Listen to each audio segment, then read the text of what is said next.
오늘 2월 24일입니다. 수요일 새벽 아침 마태복음 17장 1절에서 13절까지 말씀 함께 보겠습니다. 여러분들 기독교에 있어서 가장 이해되지 않는 부분이 여러 가지가 있겠습니다만 불신자 입장에서는 천지 창조로부터 해서 동정녀를 통한 예수의 탄생 하나하나가 이해가 되지 않을 겁니다. 그러나 가장 이해되지 않은 절정이 하나 있습니다. 그게 바로 십자가입니다. 결국 이 땅 가운데 하나님의 아들이 내려오셔서 십자가, 그 당시에 가장 저주스러운 죽음으로 죽으셨다. 그리고 부활에 대한 증거는 논란이 많다. 이것은 아마 믿지 않는 불신자들에게 십자가는 계속적인 그 질문의 어떤 대상이고요. 또 질문의 그 장소일 겁니다. 하나님의 아들이거든 거기서 내려와 봐라 라고 하는 것, 예수님께서 십자가에서 받으셨던 도전이었습니다. 그만큼 십자가는 쉽게 이해하기가 쉽지가 않고요. 쉽게 이해할 수 없는 영역이고 또 항상 우리가 질문으로 다가갈 수밖에 없는 그런 영역이죠. 하나님의 아들이기에 오히려 내려오면 안 되는 곳이 십자가였습니다. 그러니까 세상적인 논리로서는 하나님의 아들이니까 내려와야죠. 그래서 증명해 보여야 됩니다. 그러나 오히려 기독교는 하나님의 아들이기 때문에 십자가에서 내려오면 안 됩니다. 결국 우리의 신앙생활에서 마찬가지인 것 같아요. 항상 이해되지 않는 부분은요. 왜 이렇게 내가 신앙생활을 하는데 나에게 일이 잘 풀리지? 이것 때문에 질문은 생기진 않습니다. 그것 때문에 우리가 힘들어하진 않아요. 항상 우리의 신앙생활에 있어서의 항상 질문은 고난의 문제입니다. 그 십자가의 문제예요.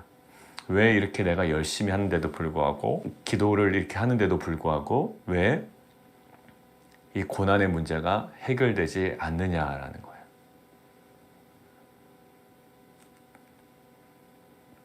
거기서 가장 힘듭니다. 내가 기도가 부족한 것도 아닌 것 같고 신앙도 이 정도 어느 정도 경륜을 가지고 했는데 왜 내 인생의 이 고난의 문제가 해결되지 않느냐라는 거예요. 그리고 세상 사람들은 이야기합니다. 너가 만약에 예수를 그렇게 잘 믿는다면 너 인생의 문제 좀 해결해봐라. 하나님께 기도해봐라 라고 이야기한다고. 마치 십자가에 달리신 예수님께 너 내려와 봐라 라고 요구하고 조롱하는 것과 비슷한 모습입니다. 고난의 문제로 항상 도전을 받습니다. 근데 실은 이 고난의 문제는 예수님께서 있어서의 그 십자가의 핵심이었던 것처럼 성도들에게 있어서의 고난도 굉장히 중요한 부분입니다. 그래서 베드로 전서 후서에서는 고난받는 것 이상하게 여기지 말라라고 이야기를 하죠. 저희 이제 한국에 계신 그 형님, 그 대장암 진단받고 나서 이제 3월부터 항암 치료를 받게 되는데, 굉장히 빨리 진행이 됐습니다. 진단받고 일주일 만에 수술하고 또 그 일주일 후에 여러 가지 이제 항암에 대한 치료 계획을 받고 이제 앞으로 진행이 될 거예요. 아마 6개월 동안 진행이 될 것 같습니다. 그런데 그 형님과 대화를 나누면서 마음에 정말로 확신이 생겼던 건요. 이 고난은 하나님의 은혜라는 거예요. 그러니까 우리가 그런 이야기 많이 하고 듣고 하진 않습니까? 어려울 때 그래요 목사님 그냥 하나님 은혜죠. 그냥 감사할게요. 그렇지만 그 마음에 서운함도 있고 막 이런 게 묻어날 때가 있거든요. 그냥 이렇게 좀 씁쓸한 마음이에요. 그냥 그렇게 하는 게 기독교의 미덕이니 내가 그렇게 인정하겠습니다. 그러나 마음은 불편합니다. 이런 느낌이 있어요. 그런데 이번에 형님과의 대화를 통해서 그리고 제 안에 들어가는 확신은 뭐냐면 정말 소망이고요. 이것은 하나님의 은혜예요. 그러니까 오히려 형님과 대화 중에 이렇게 나눴습니다. 형이 암 걸리고 이 판정받고 이 모든 일이 난 너무 감사하다. 정말 감사하다라고 그랬어요. 왜? 주님을 더 깊이 만났고요. 다시 만났고요. 이제는 그 긍휼하신 그 은혜로우신 하나님을 증거할 수 있는 날이 오길 이렇게 메시지를 보내더라고요. 저희 형님과 그런 대화를 나누는 관계도 아니었고요. 근데 하나님께서 분명히 이 사건을 통하여 더 가까이 부르시는 거예요. 그리고 그것들을 또 과정 중에 경험하고 또 그 길로 계속 다가가는 모습이에요. 만약에 암 걸리지 않았으면 어땠을까? 아니요. 오히려 암 판정받은 것이 저희와 저희 가족들에게는 오히려 감사입니다. 이것은 너무나도 필요했던 거예요. 사랑하는 성도 여러분, 여러분들의 고난의 문제가 왜 해결되지 않지라고 하지만 고난엔 분명히 목적이 있어요. 그냥 주시는 게 아니라요. 여러분들의 혹 자녀들이, 여러분들의 지체들이, 가족들이 어려운 일을 당할 때 그들이 당하는 어려운 문제가 해결되는 것이 목적이 아닐 수가 있어요. 우리는 그 문제가 해결되는 것이 목적이라고 생각하지만 하나님께서는 여러분들의 자녀와 여러분들의 그 배우자와 또 여러분들의 지체와 여러 가지 그 문제들을 통하여 하나님께 더욱더 가까이 하기를 원하시는 거예요. 정말 주님을 만나기를 원하시는 거예요. 예배가 회복되기를 원하는 거예요. 저희 형님이 그 실시간으로 이거를 들으신다고 그러더라고요. 그리고 주일 예배가 한국에서는 새벽 3시에 실시간이 진행되잖아요. 여기가 1시기 때문에. 그 시간에도 함께 하신다고 그러고요. 그 예배가 이렇게 회복된다라는 것이 그 어떤 그림인지 이것이 더욱더 명확하게 다가온 거예요. 여러분들 자녀의 문제, 여러분들 직장과 사업의 문제, 근데 그거의 문제가 해결이 안 돼서 그게 어떤 의미인지도 모르겠어요. 왜 이 고난이 나에게 오는지도 모르겠고 하나님께서 어떤 그림을 갖고 계신지도 실은 우리는 몰라요. 그런데 저는 목회자로서 여러분들에게 권면드립니다. 그 문제 해결에 초점이 있었다면 우리는 이제 그 문제 해결을 요구하는 어린아이 같은 신앙이 아니라 물론 하나님께서 가장 해결하실 거예요. 그렇지만 왜 이 문제를 나에게 허락하셨는지 그 주님과의 관계 속으로 더 깊이 들어가기를 원해요. 우리는 문제 해결을 받는 종교가 아니라요. 그 문제를 통해서 주님을 만나는 종교라고요. 종교가 아니죠. 그것이 실체라고요. 그래서 문제 때문에 힘들어하는 것이 아니라 오히려 문제 때문에 하나님을 만나고 예배가 회복되고 새로워지는 은혜가 여러분들 가운데 있기를 원합니다. 오늘 말씀 볼까요? 오늘도 마찬가지예요. 분명히 어제 본문에서 굉장히 많은 분량을 했습니다. 굉장히 숨가쁘게 어제 아침에 나눴어요. 오늘 예수님의 변모 사건이에요. 그런데 여러분들 공통적으로 이 공관복음, 마태복음, 마가복음, 누가복음 공통적으로 모두 어제 본문과 오늘 본문이 이어져 있습니다. 그리고 연관되는 것임을 공통적으로 그렇게 표시해 놓고 있습니다. 오늘 보실까요? 엿새 후에라고 나와 있죠. 맞아요. 어제 있었던 그 일 후에 그 연관되어서 지금 이 사건이 진행되고 있음을 마태도 이야기를 하고 있어요. 마태가 이렇게 특별히 며칠 후에 이렇게 표시 잘 안 하거든요. 우리가 좀 묵상해 봐서 아시잖아요. 조직적이긴 하지만 그닥 이렇게 엿새 후에. 왜냐하면 마태는 왜 그런 표시를 잘 안 했을까요? 주제별로 좀 묶어놓은 구성들이 많았잖아요.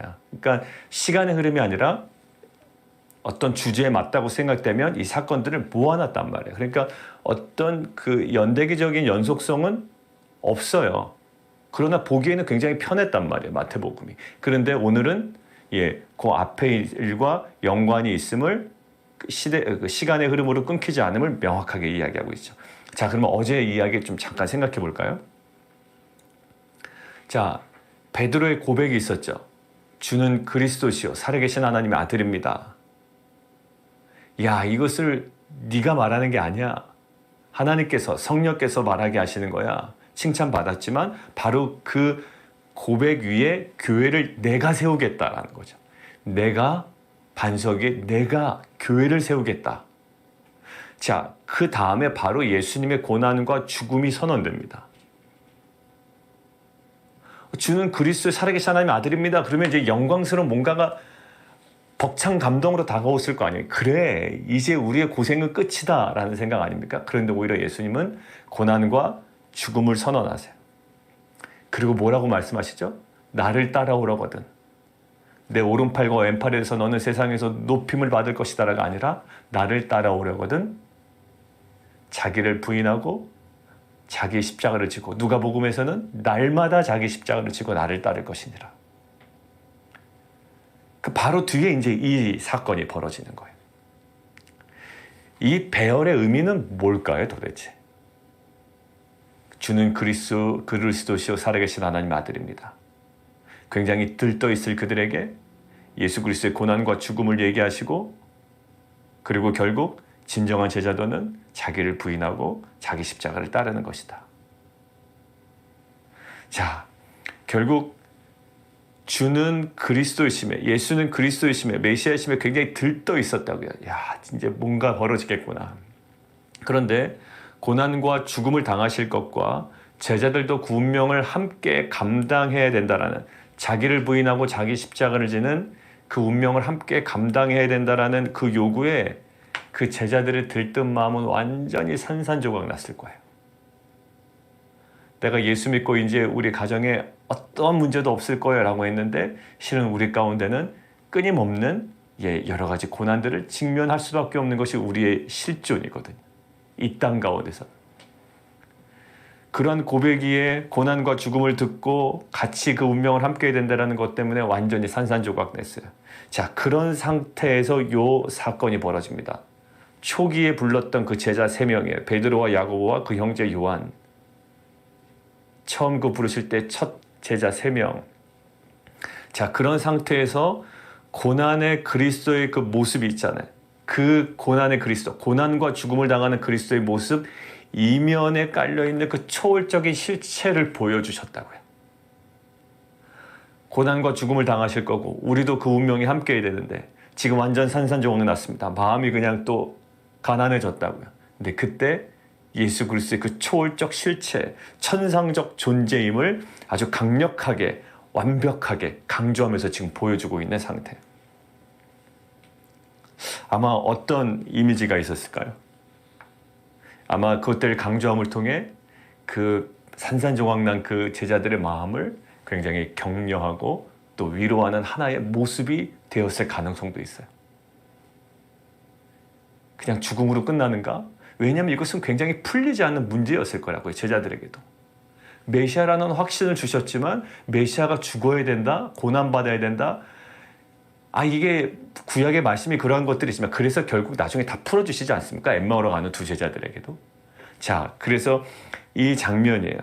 자, 그런데 이 장면을 통해서 이 제자들이 어떠한 이미지를 가졌을까요? 여러분 한번 생각을 해보세요. 여러분들이 그 입장으로 한번 생각해보십시오. 그 산에 올라갔습니다. 예수님께서 부르셨습니다. 근데 뭐 복음서에서 약간 달라요. 뭐 자다가 일어나 보니까 보였다, 뭐 여러 가지가 있지만 아무튼 이 장면이 보인 겁니다. 대번에 무슨 생각을 할까요? 그냥 기적이다 이런 건 아닐 거라고요. 인물이 누구라고요? 모세하고 누구요? 엘리야예요. 그 예수님이 옷이 휘어졌다 이 정도가 아니라 지금 누구랑 얘기하고 있습니까? 모세와 엘리야. 신명기 한번 볼까요? 신명기 18장 15절에서 18절 보겠습니다. 자, 신명기 18장 15절에서 18절 제가 읽겠습니다. 내 하나님 여호와께서 너희 가운데 내 형제 중에서 너를 위하여 나와 같은 선지자 하나를 일으키시리니 너희는 그의 말을 들을지어다. 누가 얘기합니까? 지금 모세가 이야기하죠. 이것이 곧 내가 총회의 날 호렙산에서 내 하나님 여호와께 구한 것이라. 곧 내가 말하기를 내가 다시는 내 하나님 여호와의 음성을 듣지 않게 하시고 다시는 이 큰 불을 보지 않게 하소서. 두렵건대 내가 죽을까 하나이다 하며 여호와께서 내게 이르시되 그들의 말이 옳도다. 내가 그들의 형제 중에서 너와 같은 선지자 하나를 그들 위해서 일으키고 내 말을 그 입에 두리니 내가 그에게 명령하는 것을 그가 무리에게 다 말하리라. 누구와 같은 선지자? 모세와 같은 선지자. 그래서 유대인들은요, 누가 다시 나타난다? 마지막 때에 모세와 같은 선지자가 다시금 돌아올 것이라는 그 기대가 있단 말이에요. 자, 그 다음에 우리 말라기 한번 볼까요? 말라기. 구약성경 말라기.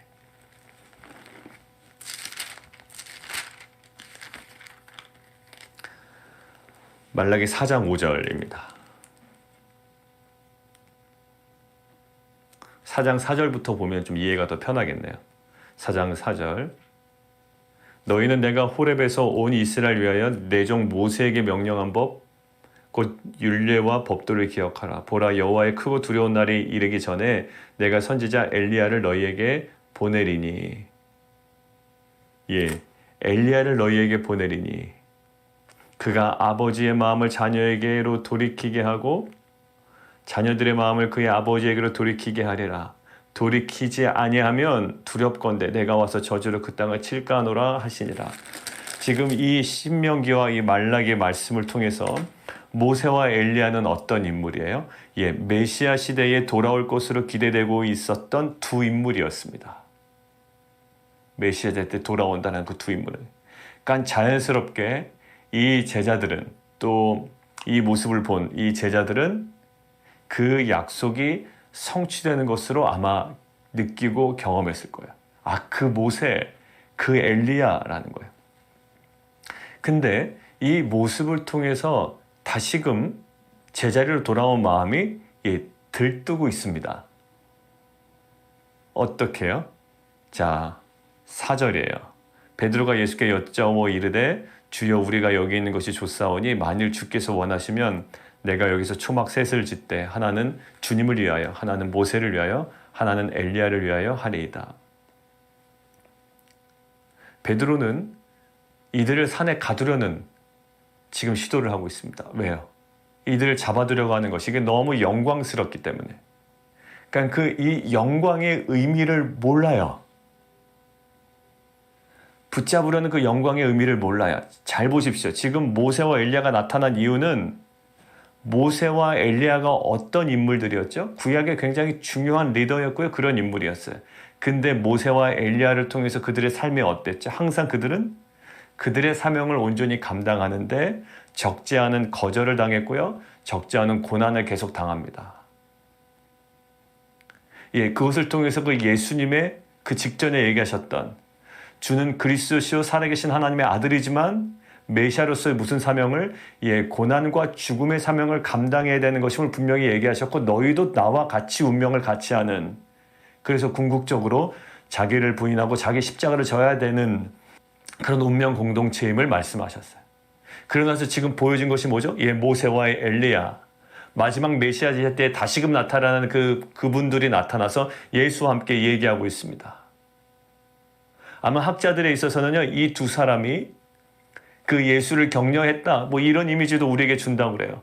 왜 격려할 수가 있었을까요? 그들은 사명을 감당하는데 고난과 수많은 거절들을 당했던 인물들이거든요. 결국 예수님께서 이 모습을 보여주시고 이 모습을 통하여 주시는 메시지는 뭘까요? 이제 이 영광스러움은 무엇으로 가능하다? 모세가 그랬던 것처럼, 엘리야가 그랬던 것처럼 이제는 메시아로서 십자가를 지기 위하여 저 밑으로 다시금 내려가서 그 십자가를 짐을 통해 그 고난과 죽음을 통해 그 영광스러움이 가능한 것임을 나타내시려고 한 거예요. 근데 베드로는 어땠죠? 그러나 베드로는 그 예수님을 산에 가두려는 그 시도를 지금 하고 있어요. 우리 안에도 그런 마음이 있습니다. 우리 안에 보여지는 것들이 있어요. 예수 믿고 보여지는 것들이 있고 또 우리가 경험되는 것이고 응답받은 것이 있죠. 그러나 그것을 이제 모든 것들을 내 안에 가두려는 거예요. 저렇게 되기를 원했고 또 이렇게 응답되기를 원했고 그것이 나에게 임했습니다. 구약의 모세가 온다고 했고 엘리야가 온다고 했어요. 보이는 거야. 그냥 가두려고 하는 거야. 주님께서 왜 나에게 이 말씀을 성취하셨는지, 왜 이 기도를 응답시키셨는지, 왜 직장을 주셨는지, 왜 사업을 허락하셨는지, 왜 공동체를 시작하게 하셨는지, 왜 이 직분을 주셨으며 왜 이 사명을 주셨는지, 그것을 눈에 보이는 그 영광에 도취되어서 그것들을 내가 품고 가두는 것이 아니라 지금 어떠해야 된다? 고난의 이 영광의 모습을 보고 어떤 우리가 감당해야 되는 그 자리로 예수님은 내려가셔야만 했던 거예요. 산에 계속 계시는 건 아니에요. 그것을 보여준 의미가 있어요. 그 응답을 주신 의미가 있다고요. 또 그것들을 바라보며 기도하게 하신 이유가 있어요. 왜요? 이것을 가지고 어디로 내려가셔야 돼요? 산으로 내려가셔야 되는 거예요.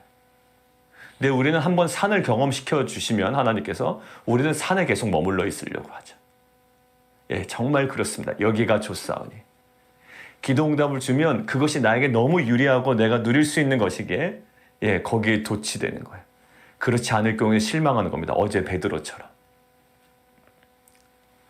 자, 그래서 지금 이 엘리야와 모세와 예수를 산에 가두려는, 거기에 그냥 머무르게 하려는 이 베드로의 시도 앞에 5절입니다. 말할 때 호련히 빛난 구름, 빛난 구름은 하나님의 임재의 상징이죠. 구름인데 빛난 구름이 하나님의 그 거룩한 임재의 상징이에요. 그들을 덮으며 구름 속에서 소리가 나서 이르되, 밑줄 거두시오. 내 사랑하는 아들이요 내 기뻐하는 자니. 이게 침례 받으실 때 선언과 아주 똑같이 일치합니다. 예수님 침례 받으실 때에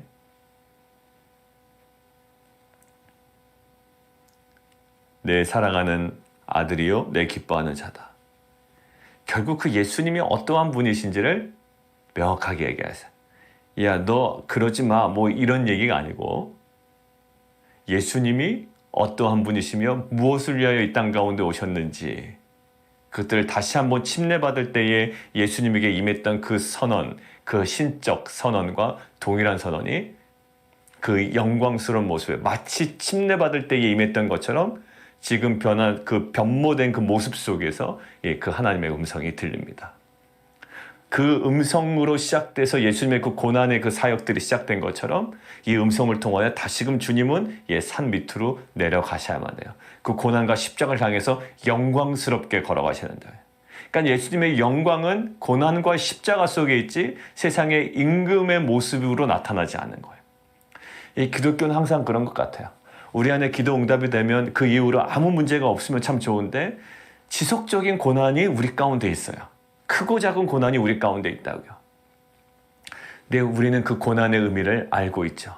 그 십자가의 영광을 알고 있죠. 그 십자가 뒤에 있는 그 구원과 부활과 영생의 놀라운 은혜를 알고 있죠. 하나님의 구속사를 알고 있죠. 십자가로서만 우리 가운데 주어질 수 있는 그 영광스러움을 알고 있죠. 그러니까 주님은 그것들을 온전히 제자들이 깨닫기를 원하는 거예요. 마지못해서 자기 부를 부인하고 자기 십자가를 지는 것이 아니고, 마지못해서 그냥 체념하는 듯하게 그냥 감사할게요가 아니라, 정말로 그 고난이, 그 암 선고가, 그 모든 질병이, 나의 실패가, 나의 절망이 오히려 하나님께서 나를 더 가까이 두시고 나를 성장시키고 나를 새롭게 하시는 하나님의 은혜였음을 우리로 하여금 부인할 수 없게끔 만드는 것, 이것이 기독교의 온전함이에요. 자, 지금 보십시오. 가두면 얼마나 좋겠어요. 산에 그냥 살면 얼마나 좋겠냐. 그런데 이것을 보여준 이유는 주님이 어떤 분이신지를 다시금 명확히 하게 해서 산 밑으로 내려가기 위함이었습니다. 근데 오늘 가만히 보세요. 어제는 책망받았잖아요, 베드로가. 근데 오늘은 책망하지 않으세요. 부드럽게 얘기하세요.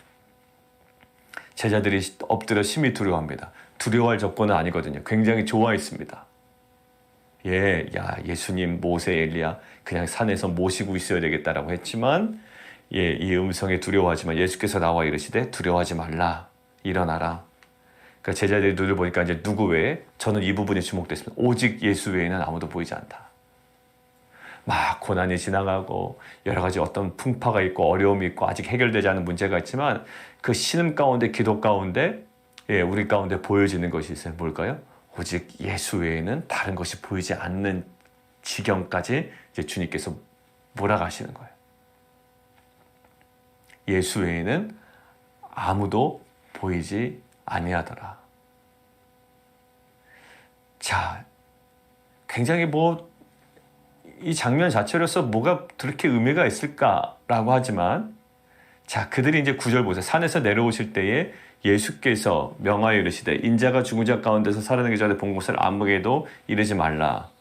자, 이 구절이 저에게는 이 의도와 상관이 있다고 저는 보여져요. 자, 9절 보세요. 지금 제가 읽은 거, 죽은 자 가운데 살아나기 전에는 본 곳을 아무에게도 이르지 말라. 이제 다시 한번 얘기해요. 본인이 죽을 거다라는 것들을, 고난과 죽음, 이 메시아의 사역으로서 감당해야 될 것을 다시금 말씀하시면서 살아나기 전에는 아무에게도 이르지 말라라는 거예요. 왜 그랬을까요? 왜? 예수 주변에서 형성된 여러 가지 움직임들이 있어요. 봤죠? 오병이어 사건 이후에 어떤 일이 벌어졌나요? 예수를 임금 삼으려고 했다라고 되어 있어요. 그러니까 예수 주변에서 형성된 대중적이지만 굉장히 왜곡된 메시아에 대한 기대의 열기가 지금 계속 과열되고 있다고요. 한층 과열되고 있어요. 근데 이것이 너무 지나치게 과열되다 보면 옳지 않아요. 그러니까 모르겠어요. 어느 때인지 모르지만 어느 딱 때가 되니까 예수님께서 어떠한 죽음을 당하실 것인지, 어떠한 고난과 죽음으로써 이것들을 성취할 것인지를 계속 던지십니다. 그러나 이해의 폭은 없어요. 그러나 계속 던지세요. 자, 그런데 이 장면 보세요. 오늘 이 세 명에게 보였던 장면은 의미가 있죠. 예, 너는 나와 같이 같은 운명을 걸어갈 공동체야라고 산산이 어떻게 보면 무너졌을 그 마음을 위로하는 시간이기도 했고요. 그 영광스러움의 그 목적이 바로 산 밑으로 내려가서 십자가의 그 고난과 죽음을 당하셔야 되는 것임을 알려주는 거였었어요. 근데 그것에 대한 지식이 없고 성숙하지 않은 공동체에 단지 이 모습만 전해지잖아요. 성숙하지도 않아요. 고난의 의미도 몰라요. 십자가도 이해하지 못해요. 그런 자에게 이 변화산에서 예수님이 나타나셨다. 막 희게 변하셨다. 해같이 빛나셨다. 또 옷이 빛과 같이 휘어졌더라. 그리고 모세가 나타나고 엘리야가 나타나고 같이 이야기를 하시더라. 이 이야기를 하면 대번에 무슨 반응이 일어날까요? 예, 십자가는 없어지고요.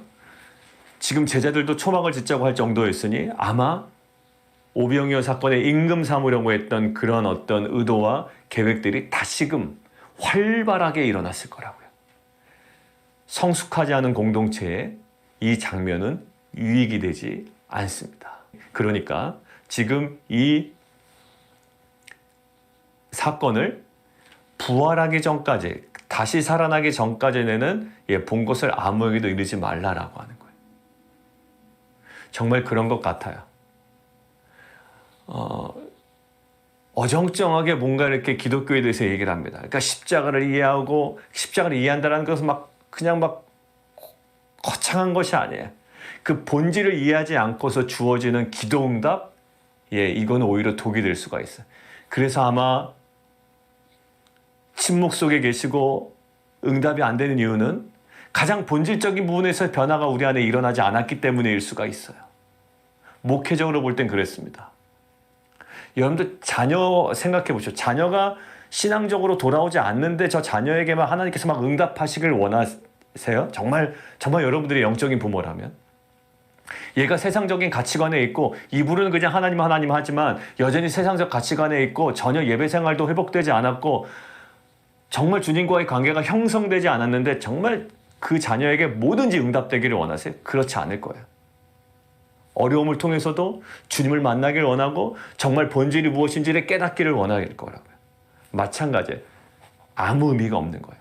변화산에서 나타난 그 예수님의 모습, 변모된 모습, 모세와 엘리야, 성숙하지 않은 공동체는 아무 의미가 없어요. 자, 얘기하지 말라라고 하는데 먼저 서기관들이 먼저 엘리야 얘기를 꺼냈거든요. 그러니까 지금 10절에 이렇게 얘기합니다. 제자들 물어이르되 그러면 어찌하여 서기관들이 엘리야가 먼저 와야 된다고 이야기합니까? 이거 뭐라고 얘기할까요? 아까 말라기서 4장 5절 읽었잖아요. 마지막 때에 말라기서 4장 5절 다시 한번 볼까요? 보라, 여호와의 크고 두려운 날에 이르기 전에 내가 선지자 엘리야를 너에게 보내리니. 그러니까 서기관들이 그 얘기를 한 거죠. 엘리야가 올 것이다 라는 거예요. 여호와의 날에 이르기 전에 엘리야가 오리라. 자, 이렇게 물어봐요. 그러니까 예수님께서 뭐라고 대답하는지 11절에 있습니다. 엘리야가 과연 먼저 와서 모든 일을 회복해야 된다. 그거 맞다라는 거예요. 동의. 그거 틀린 거 아니야. 말라기서에서도 있고 맞아. 그런데 이제 얘기하신 그런데 12절. 그거는 미래적 사건이 아니야. 그들에게는 미래적 사건이었는데 이거는 이미 성취된 사건이야. 그거는 너희가 지금 본 이 환상 가운데 본 엘리야를, 지금 환상 가운데 본 엘리야를 얘기하는 건 아니고 그의 엘리야, 지금 너희가 지금 이 산에서 본 엘리야가 그 엘리야를 얘기하는 게 아니고 이미 그 엘리야는 역사적인 실체로 왔어 라는 거예요. 역사적 인물로 우리 가운데 왔어. 그런데 사람들이 알지 못하고 임의로 대우하였지. 결국 이 침례 요한을 얘기하는 거예요. 그 사람들이 기대했던 엘리야는 이미 왔다 갔어. 그것은 바로 침례 요한이었는데 알아보지 못하고 갔다는 거예요. 임의로 대우했다. 근데 보세요. 침례 요한이 온 목적이 여기 아주 분명히 나와 있죠. 짧은 구절이지만 침례 요한이 그렇게 고난을 받았어. 임의로 대우를 받았어. 사람들이 알아보지도 못했어. 여러분들 우리 인생에 가장 억울하고 또 불안한 게 어떤 건지 아세요? 내가 정말 선의를 가지고 행한 것에 대해서 사람들이 결국엔 알아주겠지라는 기대가 있거든요. 그리고 하나님께서 그거 드러내 주시겠지라고 하는데 죽을 때까지 모르고 죽는 거예요. 죽을 때까지 사람들이 그 나의 선의를 몰라주고 내가 죽는 거죠. 근데 실은 침례 요한이 그랬거든요. 침례 요한이 죽을 때까지 그 침례 요한이 엘리야인지 모르고 그냥 죽음을 당했어요. 허무한 거고 하나님의 계획이 뭔가 어긋난 것처럼 보여요. 저분이 저런 사역을 하시려고 그런 고난을 당하셨구나라고 사람들이 인정하고 박수 쳐주면서 떠난 게 아니라 박수 칠 때 떠난 게 아니라 비난받으면서 떠났거든요. 그것도 아주 비참하게 참수형으로. 근데 그것을 보여준 이유는 뭐예요? 이와 같이 결국 엘리야가 먼저 올 것이다라는 엘리야 도래의 목표는 뭘까요? 침례 요한이 그 사역을 감당한 목표는 메시아 예수의 고난과 죽음을 가로막기 위함이 아니라 메시아 예수의 고난과 죽음을 오히려 그 전조하는 것, 미리 알려주기 위함. 이와 같이 그들에게 고난을 받으리라. 그 침례 요한은 정말로 사람들이 인정 못 받고 죽었습니다. 그럼 어떻게 보면 굉장히 비참하고 의미 없는 인생을 살아간 것 같잖아요. 근데 이 성경은 계속 주목하고 있어요. 침례 요한을. 그리고 예수 그리스도의 삶도 보십시오. 사람들에게 끝까지 인정 못 받고 돌아가신 분이 예수님이에요. 마지막 순간에서조차 아니야. 그래 저분은 아닐 거야. 아니었어. 아니에요. 끝까지 죽이라고 하고 끝까지 못박으라 하고 낄낄대고 웃고 침뱉고 조롱당하고 마지막까지 인정받지 못하고 죽음 당하신 분이 예수님이셨어요. 내 마지막 죽고 나서야 백부장의 고백이 있죠. 그는 실로 하나님의 아들이었도다라는 거예요. 우리는 죽기 전에 모든 것들을 다 보상받을 거라고 생각을 하죠. 근데 그렇지 않을 수가 있습니다. 그렇다고 그의 죽음이 헛된 것일까요? 그러한 죽음이 정말 우리가 이 땅에서 얘기하는 그런 개죽음일까요? 아니요, 그렇지가 않아요. 그것은 정말로 하나님의 그 역사와 하나님의 관점에서 보면 그 모든 고난과 우리의 신음 속에 살아온 모든 순간순간들이 그 하나님의 그 구속사에는 의미 있는 삶이 될 줄 믿습니다. 오늘 굉장히 묵직한 내용이었어요. 환상을 보여줍니다. 변화산에서의 변모한 모습. 근데 이것들은요, 그들 보고 들뜬 마음을 더 들뜨게 하려는 게 아니에요. 이 영광 속에 담겨있는 그 메시아의 사역, 고난과 죽음을 더욱더 분명하게 보여주기 위함이었고요. 결국 엘리야가 온다고 그러지 않았습니까? 그 엘리야가 지금 우리가 본 엘리야입니까? 아니야, 이게 엘리야 아니야. 엘리야는 이렇게 아름다운 모습으로 오는 엘리야가 아니야. 하나님께서 보내신 엘리야는 지금처럼 이렇게 막 아름다운 모습으로 오는 엘리야가 아니라 이미 왔다 갔다는 거야. 낙타 털옷을 입고. 그의 먹는 것은 세상적인 화려한 것이 아니라 부드러운 옷도 아니었습니다. 그리고 끝까지 인정받지 못한 자의 모습이었어요. 그러나 그 모습이 결국 내가 걸어가야 될 모습이고 그것이 가장 영광스러운 모습임을 우리에게 알려주고 계십니다. 여러분들 한 번 사는 인생이에요. 한 번 사는 인생 우리가 무엇을 영광 삼아야 될까요? 우리에게는 그 십자가만이 우리의 영광인 줄 믿습니다. 우리가 세상에서 누리는 거, 우리가 원하는 대로 기도 응답되는 거, 물론 그 모든 것들을 통하여 하나님께서 무엇을? 십자가를 바라보게 하실 거예요. 그 가치에 완전히 매몰되도록 하는 것이 아니라 그 모든 과정과 응답과 때로는 실패와 절망을 통해서도 정말 우리가 놓치지 말아야 되는 그 십자가의 영광을 붙잡게 하는 것이 정말 하나님의 마음이요 또 주님의 사역의 열매인 줄 믿습니다. 우리 마무리하겠습니다. 나를 깊은 어둠 속에 홀로 두시는지 어두운 밤은 왜 그리 길었는지 나를 고독하게 나를 낮아지게 세상 어디에도 기댈 곳이 없게 하셨네. 광야에 서 있네. 주님만 내 도움이 되시고 주님만 내 빛이 되시는 주님만 내 친구 되시는 광야. 주님 손 놓고는 단 하루도 살 수 없는 곳 광야에 서 있네. 왜 나를 깊은 어둠 속에 홀로 두시는지 어두운 밤은 왜 그리 길었는지 나를 고독하게 나를 낮아지게 세상 어디도 기댈 곳이 없게 하셨네. 광야에 서 있네. 주님만 내 도움이 되시고 주님만 내 빛이 되시는 주님만 내 친구 되시는 광야. 주님 손 놓고는 단 하루도 살 수 없는 곳 광야. 주께서 나를 사용하시려, 나를 더 정결케 하시려, 나를 택하여 보내신 그곳 광야. 성령이 내 영을 다시 태어나게 하는 곳 광야에 서 있네. 내 자아가 산산이 깨지고 높아지려 했던 내 꿈도 주님 앞에 내려놓고 오직 주님 뜻만 이루어지기를, 나를 통해 주님만 드러나시기를. 광야를 지나며. 광야를 지나며에 대한 가사였습니다. 나를 사용하시려고, 우리를 사용하시려고, 우리를 더욱더 정결하게 하시려고 그 고난, 그 광야를 통과하게 하십니다. 근데 그것이 끝이 아니에요. 나를 택하여 보내시고 정말 성령의 내용을 다시금 태어나게 하시는 거예요. 이 시간 우리 함께 기도할까요? 오늘 수요 여성 집회를 통하여서도 우리가 생각하던 그 세상의 가치가 견고해지는 시간이 되는 것이 목적이 아닙니다. 그래, 내가 이렇게 목적 삼았던 것이 집회를 통하여 말씀으로 확인되고 내가 그것들을 더 부여잡는 시간이 아니라 내가 산산이 깨어지는 것, 그리고 높아지려 했던 내 꿈이 주님 앞에 놓여지는 것, 오직 주님 뜻만 이루어지는 것이 되게 하여 주옵소서.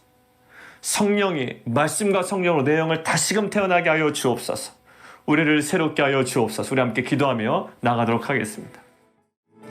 우리 시간 함께 기도할까요? 우리의 기도 응답 이전에 먼저 필요한 것이 있습니다. 주님께서 우리를 부르시는 목적이 있고요, 또 고난을 주신 목적이 있죠. 그러니까 고난이 해결되는 것이 아니라 고난을 통하여 주님의 목적을 알아가는 거예요. 주님이 더 가까이 나아가는 거죠. 예배가 회복이 되고 우리의 신앙이 회복되고 우리 하나님 정말 그 본질이, 우리 삶의 본질이 궁극적으로 하나님 다시금 회복되는, 우리의 삶의 우선순위가 다시금 회복되는, 아마 그것들을 원하고 계실 것 같아요. 우리 삶을 만지기를 원하시죠. 그러니까 단순히 우리에게 있는 어려운 상황만을 바꿔주기를 원하시는 게 아니라 우리의 삶을 근원적으로 변화시키기를 원하시는 거예요. 우리의 자녀를, 우리 가정을, 또 우리 목회를, 또 우리 교회를, 내 인생을 근원적으로 회복시키기를 원합니다. 오늘 보세요. 어떤 몇 가지로 이들을 위로하지 않아요. 계속적으로 견지하는 것이 있습니다. 보여주는 것도 의미가 있죠. 목적이 있어요. 그 변모 사건은 그들에게 그냥 들뜬 마음을 자극하기 위함이 아니에요. 왜곡된 세상적 메시아의 길의 열기를 과열시킨 것들을 오히려 더 뜨겁게 하려는 게 아니에요. 그들에게는 알려지지 않는 내용이에요. 이것은 주님께서 걸어가셔야 되는 그 길이 무엇인지를 정확하게 알길 원하시는 거죠. 우리에게 고생이 아니라 이것이 영광이라는 거고, 부활과 영생과 구원의 놀라운 영광이 그 십자가의 죽음을 통해 이루어져. 이것은 신비예요. 정말 하나님, 이러한 복음의 진리 앞에 다시금 회복되는 공동체가 되게 도와주옵소서. 헛된 세상적인 것에 우리의 마음 뺏겨 그것에 하나님 이루어지지 않음을 놓고 우리가 애통해하는 것이 아니라 우리의 애통의 대상이 하나님의 나라가 되게 하여 주옵소서. 우리 함께 기도하며 나가도록 하겠습니다. 우리 함께 좀 기도하겠습니다. 오늘 수요 여성 집회, 오늘 이제 마지막입니다. 오늘 마지막 집회를 통하여 하나님 살아계신 주님을 깊이 만나게 하시고 말씀과 성령의 역사하신 그 주님을 인격적으로 만나고 변화되고 경험되는 귀한 시간 될 수 있도록 우리 기도해 주시고, 우리 이종호 선교사님 위해서 계속 기도해 주시고, 우리 최홍미 권사님, 우리 어머니 이제 아직 정확한 날짜는 잡혀있지 않지만 그 척추에 지난번에 그쪽 아마 부위에 염증이 발견된 것 같아요. 그래서 그 부분을 또 제거하는 수술을 하셔야 됩니다. 일정과 모든 결과를 위해서 우리 기도해 주시고, 미셸 집사님 감사하게도 우리 검사 결과가 좋게 나왔습니다. 한 달 후에 또 여러 가지 좀 검사를 확인해 봐야 되지만 하나님 정말 그 좋은 결과 주신 것 감사드리고, 하나님 특별히 우리 성도들 또 직장과 또 사업과 또 여러 가지 행정적인 절차와 또 가정의 여러 가지 또 기도의 제목들이 있죠. 하나님 그것들을 통해서 정말 주님, 그것을 통한 주님의 마음과 계획들을 알아갈 수 있는 그러한 기쁨이 있게 해주십시오. 우리 함께 기도해 주시고, 또 저희 형님 3월 4일부터 있는 또 항암 시작되는 모든 과정과 결과 위해서 우리 함께 기도하며 나가도록 하겠습니다.